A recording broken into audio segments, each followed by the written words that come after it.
ভারতের প্রধানমন্ত্রী নরেন্দ্র মোদী আগামী 12 থেকে 13 ফেব্রুয়ারি আমেরিকা সফর করবেন। এই সফরে মার্কিন প্রেসিডেন্ট ডোনাল্ড ট্রাম্পের সঙ্গে বৈঠকে বাংলাদেশ প্রসঙ্গ উঠতে পারে বলে জানিয়েছেন ভারতের পররাষ্ট্র সচিব বিক্রম মিস্ত্রি। গতকাল শুক্রবার বিশেষ মিডিয়ায় ব্রিফ করেন ভারতের পররাষ্ট্র সচিব। সেখানে তিনি এ তথ্য জানান।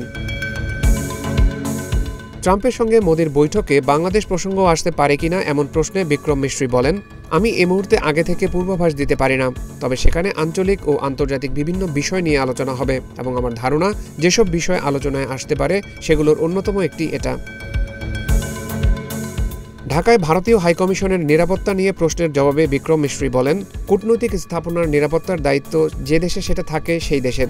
আমার কোনো সন্দেহ নেই যে বাংলাদেশি কর্তৃপক্ষ তাদের দায়িত্ব সম্পর্কে অবগত।